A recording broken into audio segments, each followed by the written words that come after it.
Hello, everybody, and welcome to Bet99's The Parleh Show. Rob Conway here. Albert Vartanian joining me, and joining us in a second will be Matthew Barnaby, our third co-host. But we have a lot of stuff to get into today. Now, look, there's not a lot of NHL news going on, but it is the time of year where sports somewhat slowed down. So we're going to get a bit into the Homerun Derby. We also have a new segment created by my man Albert called Lay Your Money Down, which is going to be a fun game that yourself and Matt, which bring Matt in as well. Matt Barnaby here, former NHLer. There he is. Looking good. Yeah, I feel like Borat's sister right now. I'm like in the back room, breaking the cage. I break the cage. You get out. You just have me in this back room and decide when you're going to let me out. Well, Bilo will get me out. He always breaking the cage. That's right. And we're going to play. So we're going to play that game. Lay Your Money Down. Then I have a chat with Olivier Aubin-Mercier about UFC 290. A couple of title fights coming up there. Nice little card, eh? It's not a bad card. It's funny. Like, that card looks pretty good. And then the next card doesn't even have a title fight, but it has Poirier and Gaethje on it. A couple other interesting fights. So that's going to be it's for the BMF title, I guess. Technically, it's the title. Not really, but it is what it is. But no, there's some good UFC card coming up. So we'll talk with the Canadian gangster. Sean McCormick will join us as well to talk a little bit about the Jays. But Barney, it's been hot here in Ontario. You were out sticking it yesterday, which I commend you for doing that, because I was outside for 2-3 hours and it was a nightmare. I was doing nothing. Pretty bad too. Is it? Yeah. Oh yeah. I threw the ball with my dog Jax, and literally after 5 minutes, I was dripping sweat before I went out. He literally just left the ball and came back and crawled in the shade in the back room. So I went out a little later, about 1 o'clock, and it was hot. I'll post the video later that I posted on Instagram, but I'll post it on Twitter. Literally, I went through about 5 of the ice towels, and it was just I've never drank so much water. Not very often do I play a round of golf and not have a beer on the course. I did not have one beer on the course, and maybe that's why I did not score well. I think that's a lay your money down question right there. Is Barney telling the truth? Did he not have a beer on the golf course? Minus 10,000 says no. No, but yeah, it was so hot. When it's so hot, there's nothing you can do about it. There's a certain temperature where you got to pull the pin and say, you know what? As much as I want to play golf, I can't do it today. Yeah. If you ever give 10,000 to 1 on anything, you gotta take it. You gotta take it. You gotta take that bet. I played in Mexico once, and it was like 43 degrees, and I kept saying to my buddy, "It only feels like 43. It's not really 43. It's only like 37." Anyway, we're the only idiots out on the golf course. So for $25, it was all you could eat and drink on the the cart, right? So the guy who was driving the cart just basically followed us around, and we drank so much water. Every time he'd be like, Corona, more Corona. We're like, Corona and 7 waters, please. Like it was so hot. We were sweating bullets. But, hey, listen, we were in Mexico. It was my birthday, and I'm never going to complain about heat. No. It's too cold here in the winter. I'm never going to complain about heat. You can't do it. It's just, listen, it's so cold in January, February, March that we're just dying to get out of here, flying south to wherever we can. That, yeah, you're right. Humidity's not the greatest thing in the world. But you got to play the hydration game, though, in that type of weather. Because heat stroke plus the dehydration, like you're done. You're toast after 18 holes. You're finished. Yeah. Anybody walking at your course yesterday, Barn? Oh my God! I saw a guy right behind us. He was probably 65. He was carrying his bag, and our back 9 is undulated, man. Like it's tiring on a regular day when it's like 17, 18. It felt it was 33, but it felt like they said it was like 39, and he was bagging it like just. I was like, unbelievable. It felt like my partner, who was an 18 handicap, he shot 37 with a double on the front. One men's night, everyone was like, well, what'd you shoot on the back? He went 54 on the back. Like, just couldn't hit a ball. Couldn't hit a ball to save his life, but he won. Everyone was like, oh my God, what'd you shoot? Like, 75, 76. He's like, no, like 94, 91, whatever it was, 91, I think it was. So, yeah, his true colors came out. We're like, you're sandbagging. You just didn't want to post like a 76 where your handicap would come down. But, yeah, he couldn't hit a ball. The member guest was coming up, so he didn't want to put down the 37 with another 37. That's the way to do it. You don't want a vanity handicap. It doesn't do anything for you. Doesn't do anything for you. It just kills you whenever you play. And golf will show your true colors whenever it needs to. So you might as well give yourself a little advantage. Let's talk a little bit about the Homerun Derby. I'm extremely excited about this. Luis Robert, Adley Rutschman, Pete Alonso, Julio Rodriguez, Mookie Betts, Vladimir Guerrero Jr., Adolis Garcia, and Randy Arozarena.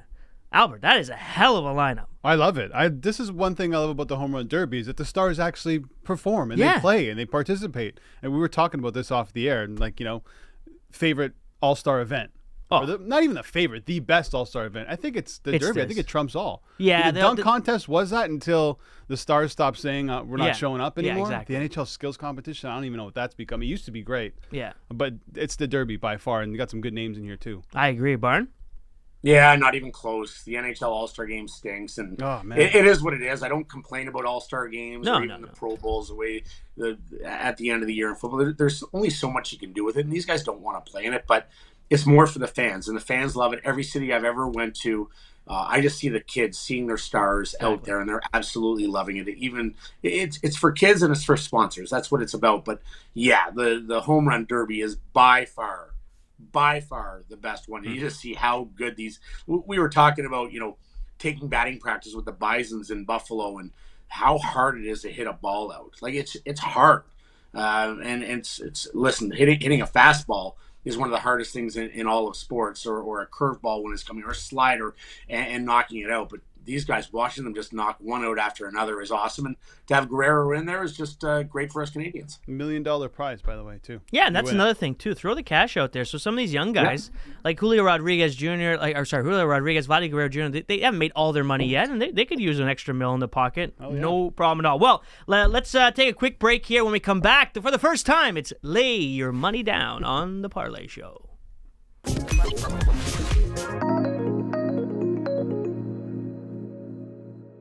All right, welcome back to Bet99's The Parleh Show. Rob Conway, Albert Vartanian, and Matthew Barnaby in Ottawa. It's time for the first ever game here on The Parleh Show. It's Lay Your Money Down. Well done. It's not bad. Well done. That's not Bobby bad. Conway, the game show host. Yeah, I used to stay home from school just to watch The Price is Right with Bob Barker and the Barker's Beauties. Did you make your own thin little Yeah, walking microphone? around. Yeah. Come on down. Come on down. You're the next contestant on Lay Your Money Down. Oh, look at Barney's face in disgust Barney's right like, now. what the hell are you guys doing, man?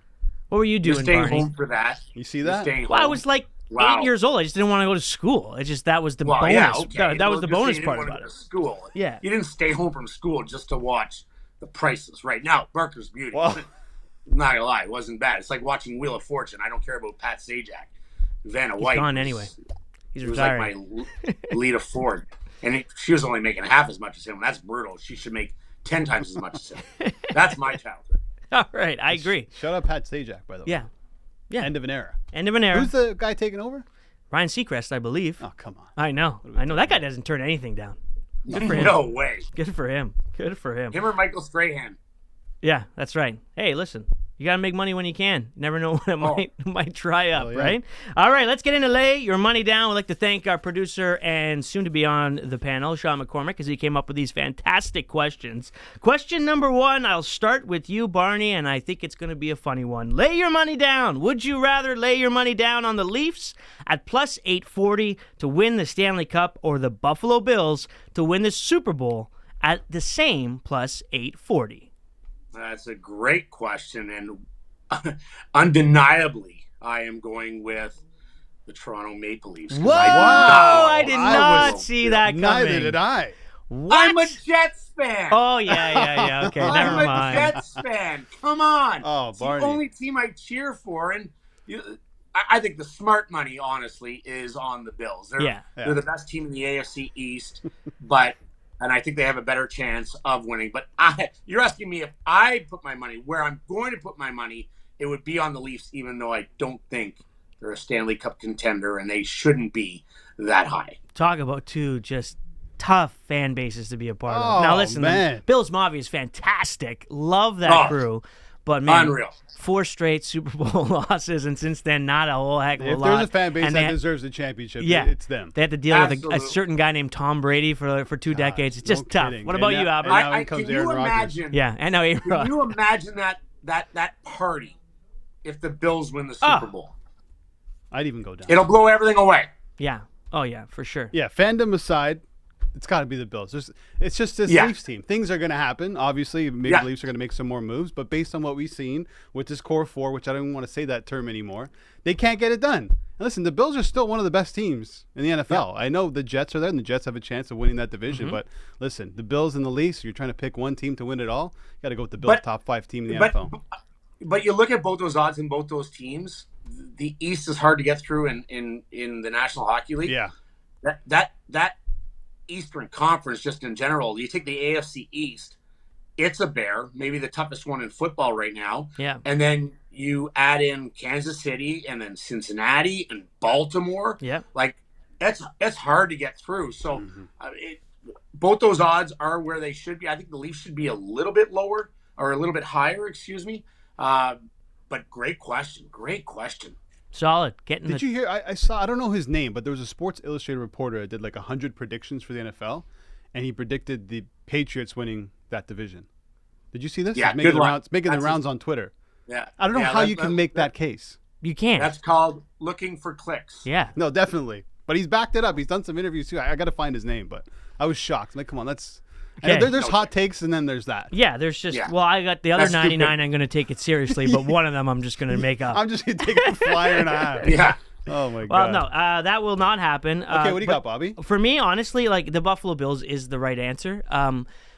But it's tough because the reason why the football team's easier to deal with because Josh Allen has his hands on the ball half the game. Right. So like it's just easier for me to say he could be an MVP this year. He could win 4 games in the playoffs. Like he can be that guy. And the Leafs, Auston Matthews is going to play 22 minutes a night. That's it. Right. So it's just it's easier for me now sitting in July to say I have a better confidence that Josh Allen is going to be the best player in the league next year than the Leafs figuring it all out and the whole team getting together. Right. So I would have to go with the Bills. But with what I think is the harder thing to do, getting out of the AFC or the Eastern Conference, I think it's the AFC. But the only thing is you only have to win one game. That's the only reason. Yeah. Like that's the thing that helps. You can, obviously playing 7 games really decides who the best player is. I got to keep moving. Would you rather lay your money down, though, on the Nuggets to win the NBA's Western Conference, and that means going to the finals again, or pick the Jets to win the AFC East at plus 250, plus 235 for the Nuggets? Barney, I don't even know why I'm asking you, but go ahead. Come on, it's the Jets. Jets. They're me and Fireman Ed. We're rolling this year. AFC East tough. What we talked about it. Miami's good. They've made additions, bringing Jalen Ramsey. You got Cheetah. Can Tua stay healthy? That's the big thing. Can Tua stay healthy? But this division to me is between the Jets and the Bills. The Bills are a little bit better. They've certainly proved it over the last few years. But this is a different team. This is a motivated Aaron Rodgers. This is a top 4 defense, and they've added weapons. So it was not out of the realm that they win the AFC East. It certainly isn't out of the realm that they win. This is a very good football team. Do they mesh together well? They have a tough start to the schedule. The first 6-7 games are very tough. And then the last 10 games, it's a lot easier. So I could see the Jets winning the division. I could see the Nuggets repeating and winning the whole NBA championship and the Western Conference. But listen, I'm a Jets fan, and this is the most excited I've been about a football team since I've been a Jets fan since I've been 12 years old. This one was hard for me because I can make a case for either side, like Barney just did. You got the Jets, top 5 defense, and you're getting Aaron Rodgers. You're getting an MVP, a Super Bowl winner. And I'm with you. I think it's between the Bills and the Jets. But I believe the Nuggets have an easier path. There's no one in the West that I'm really afraid of. And, okay, they lost Bruce Brown, but they can find some one-year vets who want to win a championship and make that roster. And you look at the West, the Grizzlies, they finished second. What's happened with John Morant, right? He's gone for 25 games. The Kings, okay, they'll get better. The Suns, how much load management is going to go down over there? You look at the Clippers, and the Lakers got better, but no one really touches the Nuggets. So I like the Nuggets' path to win the West next year. Okay, last one real quickly, because I have one fun one at the end. Which one of these NFL teams would you lay your money down to win the Super Bowl? I like this. The Lions, plus 2,100. The Dolphins, plus 2,300. The Jags, plus 2,400. Or the Chargers, which I can't believe of all those teams, the highest number at plus 2,600. Barney, what do you got? I'd probably go with the Chargers. Me too. I'd probably go with the Chargers. I think they have the easiest path out of anyone to get there. The AFC is definitely stronger. I think they have the best team for the odds. I like the Lions. I want to see the Lions do well, to be honest. I just love Dan Campbell. I love the way that he coaches a team.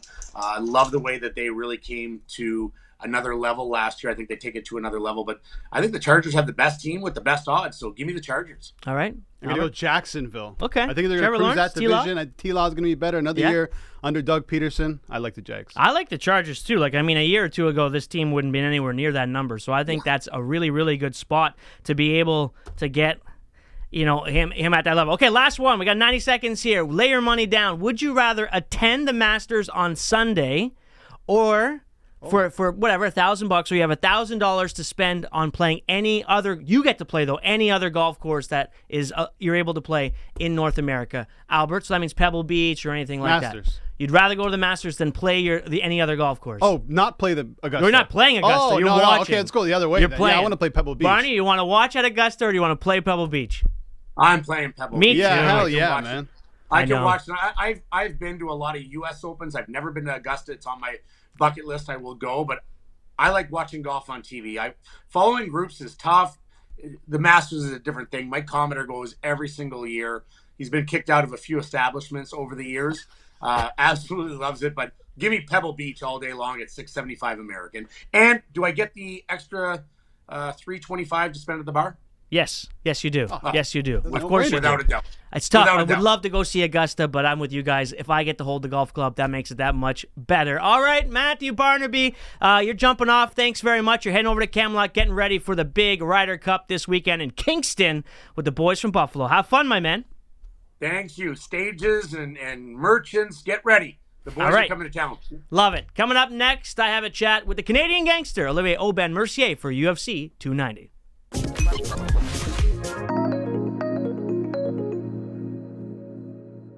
All right, welcome back to the Parleh Show. Rob Conway here. Time to talk a little UFC, some MMA. UFC 290, a pair of title fights.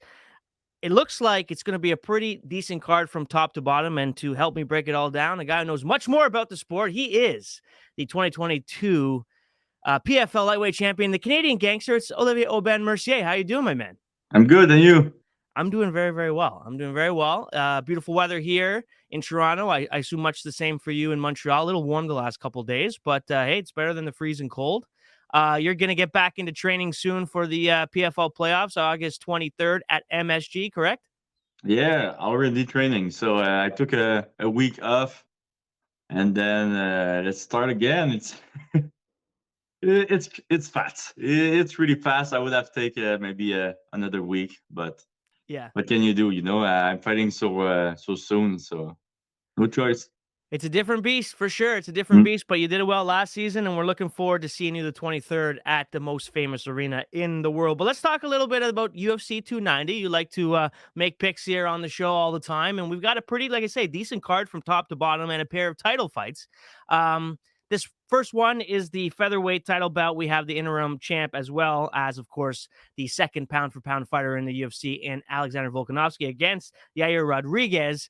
The odds here are obviously in Volkanovski's favor. Like, he dominates this division. He went up to fight Islam Makhachev. It didn't work out for him. Wants to go back and do that again. Probably feels like this is just a bump in the road here in his career to try and create a much bigger legacy in being a double champ, etc. But out of the gate here, Rodriguez is such an interesting fighter, does so many unique things. Do you think he's going to give a bit of problem here to Volkanovski? I mean, he's pretty good on the feet. He is really tricky, Yeah. Even Max Holloway had trouble with him with his sidestep, and he's really really good at dodging and countering. His kicks are really great. But the thing with Volkanovski, like, even though he lost his last fight, he looked great. He never looked better. So it's hard to pick. It's hard to go against Volkanovski in this fight. In my mind, we saw some problem in Yaya game in the past where he got taken down and he got beat up on the feet on the ground.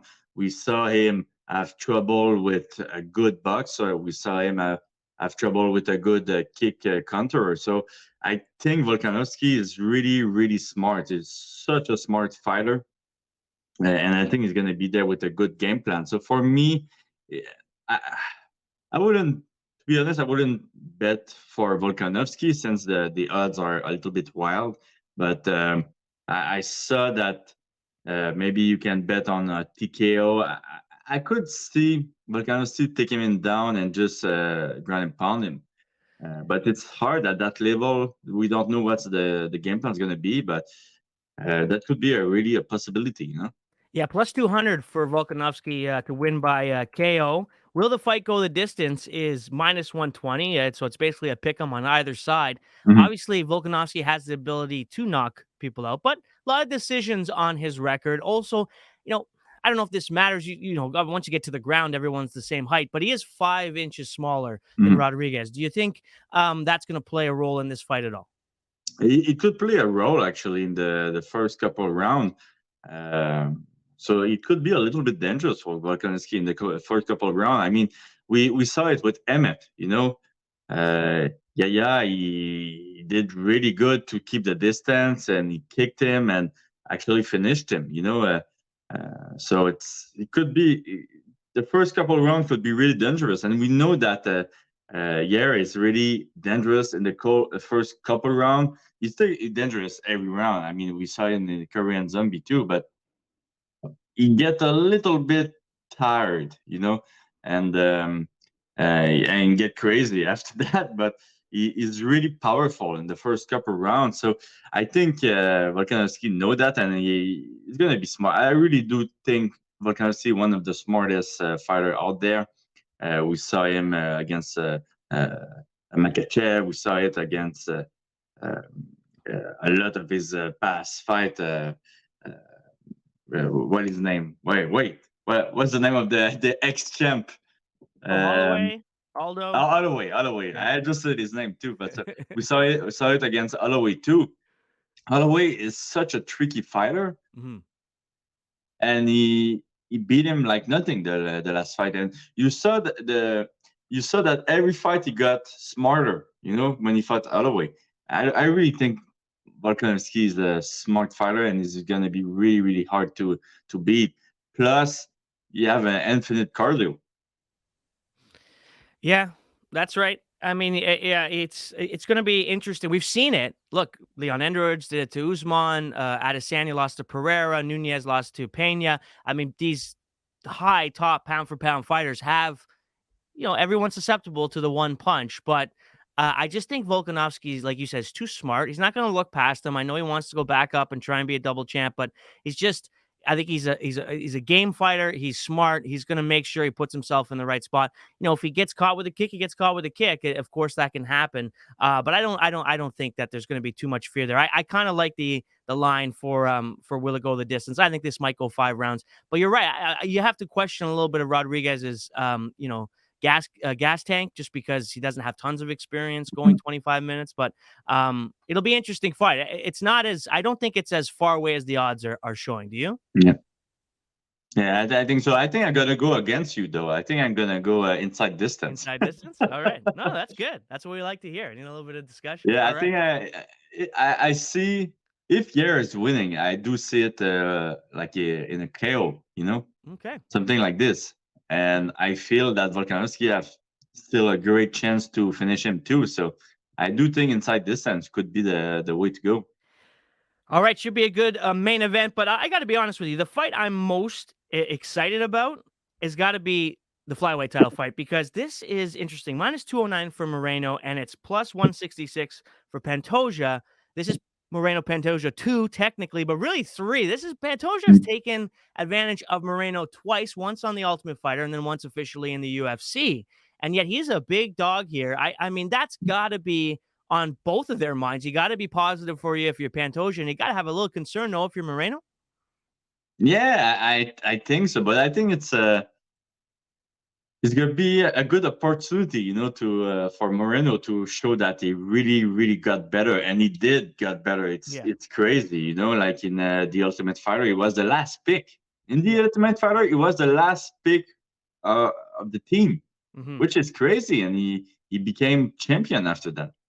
Moreno is really, truly a great example of a fighter that got better and just went for it. It's really interesting. And maybe he was a little bit green when he was in the Ultimate Fighter, and it took some time for him to find his style. And I think really right now he found his style, and he's really a good fighter, you know. And when his game is on, he's so good. He is really so good. Pantoja, I mean, he's good too, but the thing is, he didn't really get better, you know. Yeah. He was already good when he fought Moreno, but I don't really see a big gap in between him a couple of years ago and now. I see maybe the same guy, or maybe not even as good as back then. So it's hard for me to go against the champion. Yeah, I agree with you. And if you think about, I mean, look, other than a Kaikar France mix in there, Davison Figueiredo has basically been fighting Moreno for the last decade. It seems 4 fights. And Figueiredo, I think, would be the favorite against Pantoja as well. You know what I mean? So, like, this is a step up in class, even though Pantoja has 2 victories. How do you think this one's going to play out, though, like from a betting perspective? I do think it's going to go to decision. I mean, in that weight class at that level, it's gonna be hard to finish. It's possible, you know. I could see a scramble ending in a submission. I can see like a big punch, but I mean, Moreno is really good at making points. You know, touching the guy, frustrating the guy, and take over. You know, he have a great cardio, he have great combo, but he don't have the biggest power out there. So I do think it's going to go in decision, and I do think Moreno is going to win. Well, you're going to get a little value there, plus 105 to go to the decision right now. So that's not too bad. Not too bad at all. Okay, so we've covered the 2 big fights. We got a couple minutes here left. Couple of fights I saw on your picks. I asked you and Georges St. Pierre what your picks were, so we'd have them up on the site, bet99.com. And you had Bo Nickel, but I believe you had Robbie Lawler as well, right? Okay, yeah, I do think. Plus 210. Now, Nichols minus 2,500. You didn't just pick him to win. You picked him via a specific method. But those two picks, why do you got those? I do think Bo Nickel is just going to take the guy down and pound him or finish him with a sub in the first round. Yeah. I mean, the guy is fighting. He's 7-0, but he's not really. Like, Bo Nickel didn't get really tested, but I think his opponent is even worse than that. So it's gonna be hard for the guy to stop the takedown and getting beat up on the ground. And I think that's what Bo Nickel is gonna do. And I think Bo Nickel is gonna go for broke. I think he's gonna try to show that he's really that guy. You know, that he's gonna try to finish his opponent the first round in any manner. So I do think it's going to be a little bit all-in fight in the first round. Perfect. So that's why I do think Bo Nickel is going to win the first round. Love it. And then you got Robbie Lawler at plus 210. All right, so looking forward to it. Olivier, it should be an absolutely fantastic card. Thanks so much for joining me here on the Parleh Show. That's the Canadian gangster. He's a 2022 PFL champion. Good luck with the rest of your training, and we will talk to you before August 23rd when you are at MSG. Yeah, for sure. And by the way, really nice name, the Parleh Show. Like, well, thank you. Damn, there's like three things to do. Wow, right. I was impressed. French, we got the Canadian, and of course the Parleh embedded. Yeah, we have the Parleh, the French, the Canadian. It's really good show, really good name. I'm like impressed. Awesome. Thanks, buddy. We appreciate it. We'll talk to you soon. Take care. See you. Coming up next, we will talk with Sean McCormick as he joins myself and Albert. Will be back to talk the Toronto Blue Jays here on the Parleh Show.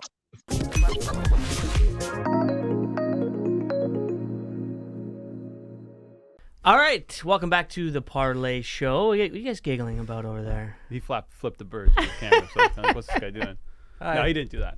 Eddie Bauer, what's going on, buddy? You're looking sharp. Thanks, man. I usually let Rob, the host, Sean McCormick, everybody, Sorry, inside the studio talking to us. But that's a good conversation there with Olivier Aubin-Mercier, UFC 290. Should be a lot of fun. So thanks to him for dropping by. As well, we had Barney on early, but now we got Sean McCormick. He is in to talk baseball, and the news here in Toronto is one thing and one thing only.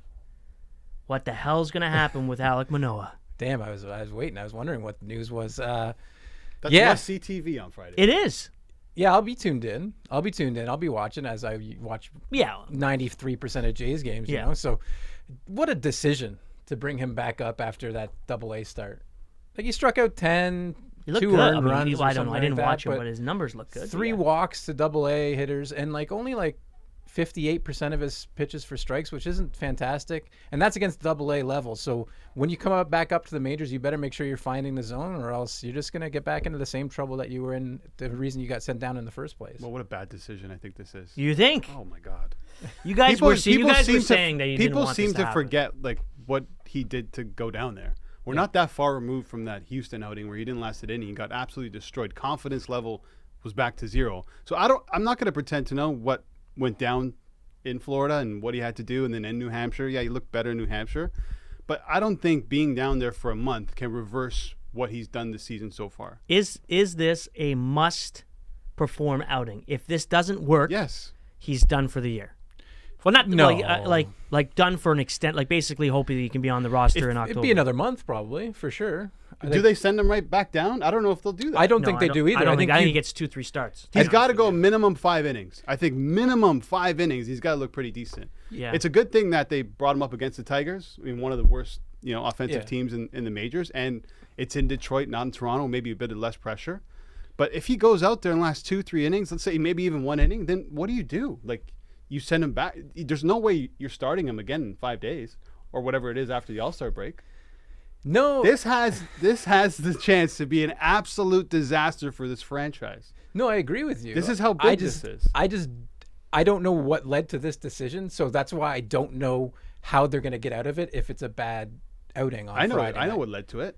Well, We're running a 4-man rotation. The trade deadline's approaching. There's a lot more buyers than sellers. We need to know what we got in Manoah and potentially Hinge and Ryu or Chad Green when they come back.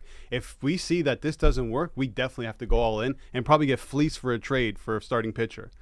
Probably. Ross Atkins put this team in a horrible position. Listen, it's not all on Ross or John Snyder. A lot of this is on Manoah, Yeah. too. Sure. He is the player. 100%. But I just think this decision it just reeks of desperation. yeah. It definitely desperation. Yeah, I think so. They're desperate. They have to figure it out. They need to know if they have a 5th starter. And the same goes for Ryu, who has done a couple of nice performances as he's getting ready to get ramped back up. But that's not what they're looking at. I think you make a great point, Albert. They got to decide if they want to spend a heck of a lot of assets that they really don't have because they've already done all of that, and see if they can get they're gonna. Not only do they need a pitcher, they really need a right-handed bat that Hell can yeah, do dude. something. A reliever. You always need more relievers. Look at Game 2 against Seattle. I don't know. There's a lot to worry about, and if this needs to be a priority, you're right. They do need to figure it out. I think that's a good point, but also when it's the guy who was top 5 in Cy Young voting last year, you don't really want to screw around with this. I mean, they could be. It's a little early to say mortgaging his future. Yeah, But yeah. but you're really messing with his confidence here by having him come up, come down, and yeah, like I said, if he doesn't perform on Friday night, he's not going to look good. No. It's not going to be good for Manoah, and it could shake his confidence for the rest of the year. And then you have to build him back up starting again next year. So the point you made about relievers, I think they'll be okay long term when Chad Green comes back. You can maybe move Trevor Richards to the pen in a bulk reliever role, and he doesn't have to start for you anymore once Ryu's back up or once Manoah's figured out. So the reliever issue is not a big deal for me going forward. Yeah, listen, Manoah doesn't have to be Cy Young Manoah. I mean, the Jays are lucky that they're getting Cy Young-esque Gosman. If he can come in and his next few starts go 5-6 innings, right, and limit the runs and the bats help him out, then listen, it's okay. I think it's fine. But it's just it's really concerning, man. There's a I'm lot of telling you. names out there too, like that could be. Stroman's pitching today, obviously a name we know around here in Toronto. Giolito, the Jays just played against. There are pitchers available, but they're all going to cost a lot of money, man. A lot of pretty penny when it comes to the assets. Again, that they don't particularly have. But speaking of the Jays, speaking of the Chicago White Sox, doubleheader today, a traditional one, not the 12-7, the 5-8. play 9 That's and tight. rip it right again. Yeah. I was happy about that because it gave us the opportunity to talk about it on the show. Yeah. today. Yeah. The exact same thing. That's why they Thank did it. goodness. That's why I sent a text over. Oh, you to sent it the to- guys thanks, down buddy. at Guaranteed Rate Field. Yeah, you And said, hey, do you mind pushing it back to 5? That'd be Guaranteed. nice. You got a lot of pull, Field. man. We gotta talk about a few things. Yeah. Well, I'll just like to say that it just shows how taxing of a sport it is when the teams can just play 18 innings right in a row. No big deal. Yeah. How like what other game aside from like playoff hockey do you just play back-to-back games? Like that can happen in playoff hockey where you play 6 or 7 periods. Yeah, but it's a Ridiculous. disaster of Ridiculous. for that But to happen, the game slows down. Kind of happen in golf. Golf, you We could. saw it at the You play Masters, 36 right, with the holes, no rain. problem. Yeah, You yeah. can play 54 in a day, Yeah, yeah. not a problem. But you're Yeah, not there's a playing big like gap. back-to-back soccer matches. No. You know what I mean? Back-to-back basketball games where you're There's nothing left in the tank, right? Yeah. That's nonsense. I mean, I mean, if you- fighting, right? Pride. Remember, Pride used to do the tournaments. Yeah. So back-to-back fights essentially. That's insane too. That is nuts to actually have to fight back to back. Anyway, let's get into that. We got Barrios on the mound in game 1. The Jays, from a betting perspective, not getting a lot of respect against not a great team in Chicago. Vladdy, basically won the game for them in game 1. Looks good. That's huge for just getting the W and an opportunity to maybe get a series win or hopefully a sweep if you're a Jays fan. Heading into the break, these are the games you have to get. You have teams like Baltimore starting to struggle. Albert's called it. The Rays are backing up a bit, although the Jays are not I don't know catching if the I Rays. called it, but yeah. You said that they were going to have a meltdown. I and thought they were trending in the wrong direction, yeah, man. and Listen. Baltimore as well, a young team that is not playing great right now. Lost the last few series that they've played and losing to the Yanks. So how important are these 2 games today? I mean, the next 5 Yeah. are crucially important. I Got mean, Detroit, of course, as well. There are so. a couple games out of the wild card still, and so you come in and you've got Barrios on the mound. He's pitched fantastically for the Jays as of late, up against Lance Lynn, who not really, but his underlying numbers aren't as bad. I know that's crazy to say when you have a 6.5 ERA, but he's got a good strikeout to walk ratio. It's Gives just up that a he lot gets of hit. bombs. He gets hit hard. I was about to bring that up. Most home runs in the majors with 22 Really, in the this majors? season. Yeah. God, So tells you a lot. So it's up, but the Jays, as you know, the season not very powerful, not hitting a lot of home runs. So maybe that's why they're not getting the respect that they deserve. But I mean, I'm on the Jays for the first game of the doubleheader today. Yeah, I got Well- the Jays too because I don't know what to expect in the second game. Is there going to be lineup changes? I'm not sure. Probably gonna You be would you would lineup think so, changes. but the Jays aren't in a position where they can rest too many players. Let's be honest. And No. as we were No, no. recording too, the White Sox starter for the second game hasn't been announced Yeah. yet. So that's another reason why The Jays are going with Kikuchi. Kikuchi's the pitcher I don't for mind the that. Jays. I like Barrios too. I like the Jays money line. I like Barrios over 4.5 Ks. I like a Vladdy home run too. I had this yesterday, so I'm assuming nothing really changes. Now he gets Lance Lynn, who's giving up the most bombs. Hey, Vladdy plus 300 for a bomb. Count me in. Lay your money down. Oh. Would you take Barrios against on paper Lance Lynn, who is going to be a Cy Young winner according to your underlying numbers, or would you take Barrios against Mike could be a bullpen day or a rookie 26-man type of situation in the second game, but not as good as Barrios as Kikuchi? I'd probably pick the Jays to win both games. Oh, so he's laying your money down on I parlay. would lay my money down on both. I would make it a parlay because in doubleheaders, not often do teams sweep. Stuff, yeah. But no, I would definitely like Barrios, and Lance Lynn will not be winning any Cy Youngs anytime soon. Okay, on paper those underlying numbers are good. What are you laying your money down on? Lance Lynn all day. No, just kidding. Lance Lynn's a disaster. So you think do you think the Jays will win game 1 or game 2? What do you got? Oh, I'm going game 1. I'm not even touching game 2 Oh, okay. until I watch game 1. I'm like, okay, And let's figure see out the trends, lineups and figure out the stuff. lineups. Yeah. Yeah. You guys All in see- on game You 1. guys see Ellie De La Cruz yesterday? Yeah, another homer. Well, Right? he did it like apparently after they checked his bat or something. They like checked that, too. the knob on his bat. I love when Yeah. I love when something like that happens and the guy hits a bomb. So It was good. strange. It was like this bubble thing at the end Yeah. of his bat, but they found no issue with it. And then he rocked it and turned to the umpire. He's like, "Hey, look at that one. Yeah. I love it. 455 I love that. bomb." Batista used to do that all the time for the Jays. They'd Yeah. get a bad call, he'd be cheesy, but and step back in and bomb. Just love But that. you know what? As a rookie, especially in baseball with umpires, that's going to come back to haunt you at some point in this season. You're going to get that umpire again. You're not going to get those calls. If you guys are, I love it, but I'm just saying that's how it works. Speaking of home runs, if you guys are unaware, look at the track record of some of Nick Castellanos' home runs.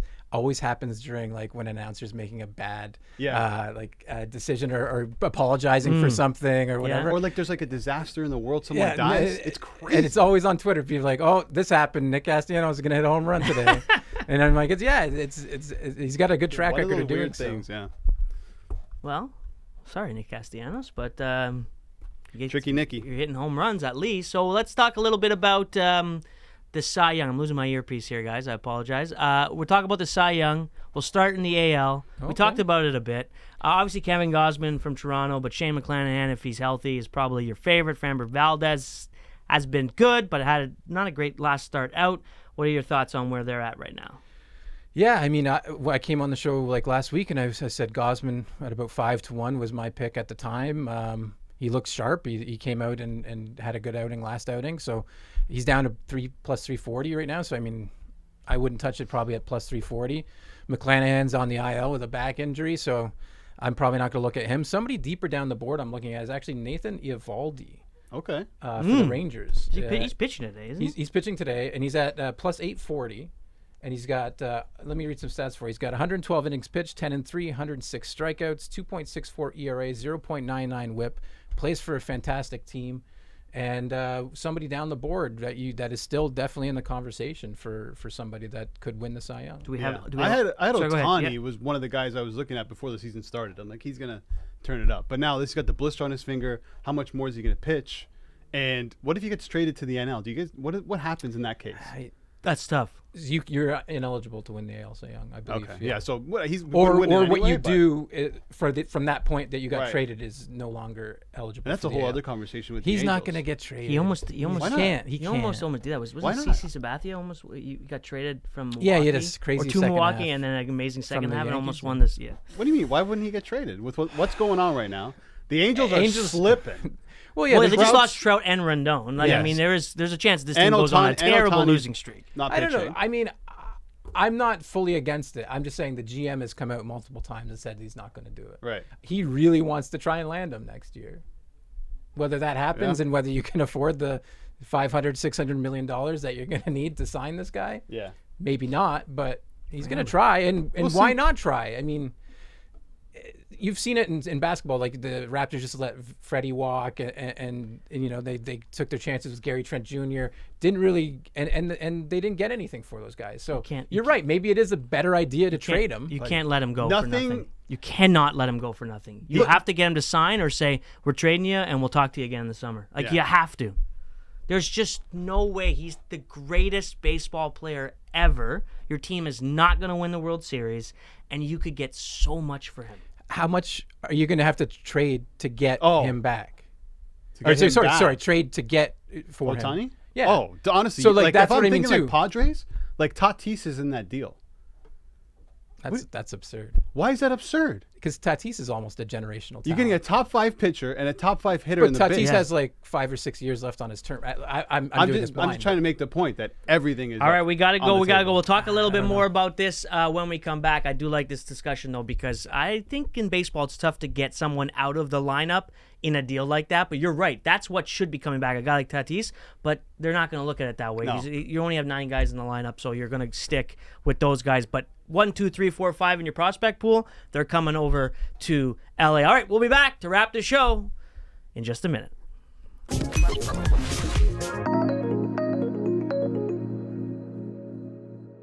We're back to wrap Bet 99's The Parleh Show. Sean McCormick's still with us, Albert Vartanian and Rob Conway, and I just listened to Albert say that Juan Soto should have just taken $400 million. It's hard to argue with, but... Who turns that down? What are you turning it down for? For an extra 50, 100 mil? That's what he turned it down for. And now he forgot how to hit in San Diego. Well, his numbers are getting better. He's got 15 bombs. He's 275. But I agree with you, except 15 for bombs. It's not just that the $400 million. It's who's giving you the $400 million. He probably didn't want to play in Washington. Who cares? You take the money. Like Barney was saying, if someone gives you 10,000 to 1 odds, you take it. If someone gives you $400 million, you take the $400 million. You take it. Yeah, but like, say Rob offers me $1,000 today. Yeah.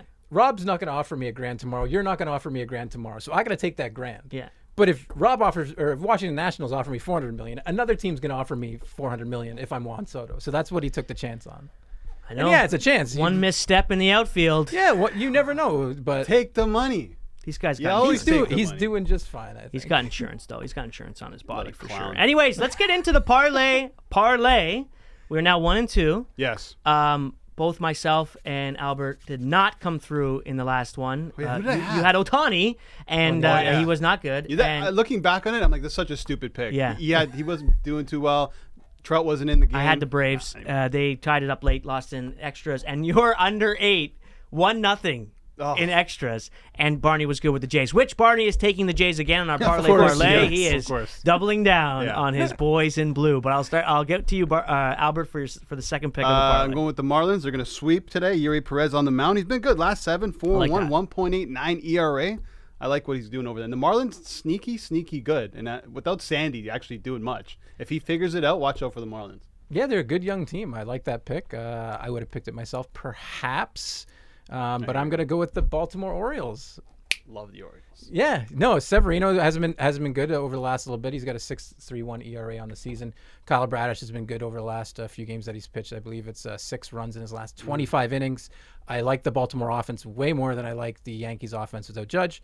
So that's why I'm going to take the Baltimore Orioles Orioles. favorite on the Fair road, enough. too, which says a lot. Yeah. It says a lot. Severino hasn't looked great since coming back. I think that's got a big part to do with it. But the Orioles have been struggling. -135 for the Orioles.